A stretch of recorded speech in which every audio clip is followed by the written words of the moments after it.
Chris the Nightmare Ariola, and you're watching Mission Boxing Today on YouTube.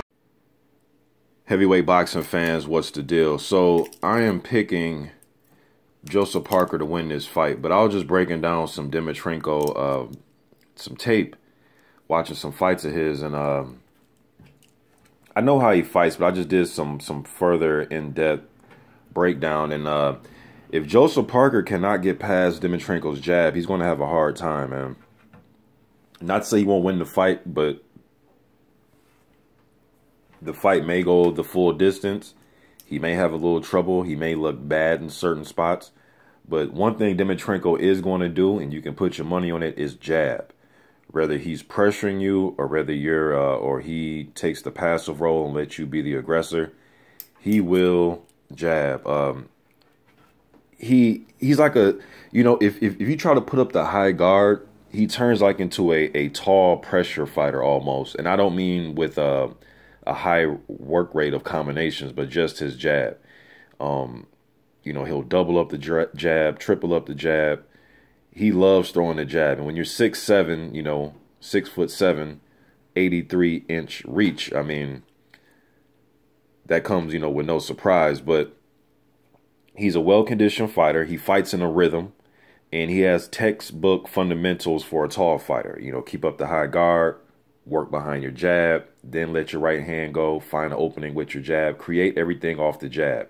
So it's pretty much textbook. If you go into a gym, if you're 6'7", any trainer would usually train you like that. Pivot, you know, don't put your chin over your lead foot. You know, just the basic fundamental things. And he has all of that. He has all of that. The one thing, though, about all of that is he's well-conditioned if he's controlling the action. Against Pulev, he came out and he was the aggressor. You know, it was almost, and Pulev has one of the best jabs in the division. So it's kind of like, you know, it's kind of like Pulev, he had to find his openings with Dimitrenko. Because at first it was like Dimitrenko was pressuring him with the jab, and it seemed like Pulev was like, all right, I'm not going to throw my jab yet. I'm going to slow you down and hurt you with a right hand. And make it a little bit rough. They start grabbing each other a little bit. Pulev was making it a little bit rough. When they both got inside, neither guy wanted to fight inside. But Pulev had to slow Dimitrenko down by touching him with a power punch, man. Because he would have even gave Pulev some problems just jabbing him. You know what I mean? So Pulev had to slow him down a little bit and disrupt his rhythm and put his conditioning to the test. You know, don't let him just lead the fight. Like, put hands on him. He wants to throw his jab and pump it out there. You have to make him pay when he does miss. And then Pulev started to land his jab gradually, and then he would start to break Dimitrenko down.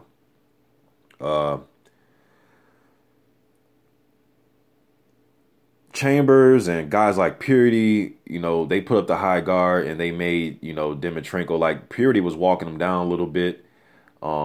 I'm not sure if Dimitrenko wants to walk down punchers, you know, but he will, though. You know, he was aggressive against Pulev. I'm not sure that's going to be a smart thing to do against Joe. I think he should stand his ground and just use his reach, not necessarily trying to put pressure on Joe, but by, you know, trying to stalk him. And I don't think Joe's going to fight off his back foot anyways, just the reach advantage. And I understand even somebody has a longer reach than you. Mike Tyson used to do this, especially early in his career. It's all about timing, right? You know, Tyson was able to out-jab Tucker at times in their fight by just using his timing. So I'm not saying Parker can't out-jab him, but I think Parker's going to have to come forward, put pressure on Dimitrenko, get inside his jab, and when he does get inside, he has to let combinations go. He can't just try to throw one punch and try to knock Dimitrenko out. I don't think that's going to work. Dimitrenko has a decent right hand. You know, he's a decent combination puncher. But his hand speed, I think, is average compared to some of the other heavyweights, you know, that have fast hands, like Andy Ruiz Jr. You know, Huey Fury can put them together really well when he throws in combinations. He has quick hands.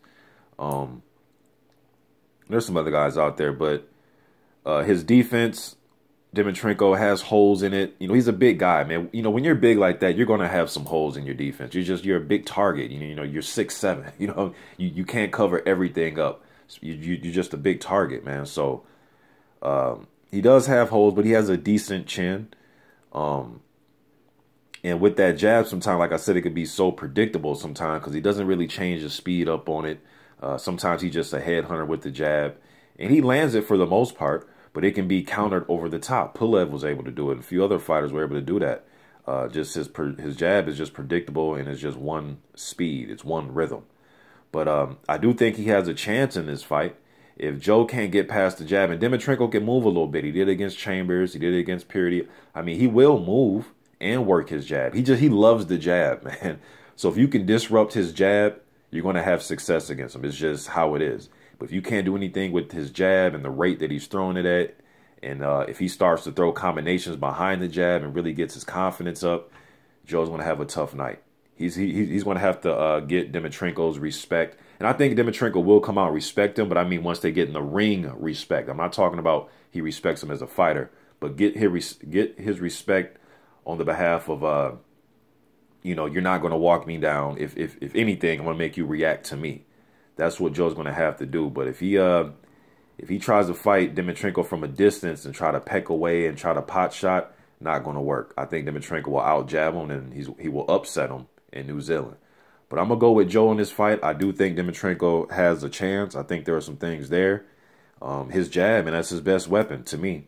He throws it at a high volume. So I guess we'll see what happens October 1st, man. You guys let me know what you think in the comment section. What do you think about Dimitrenko and his chances at beating Parker? I'm out.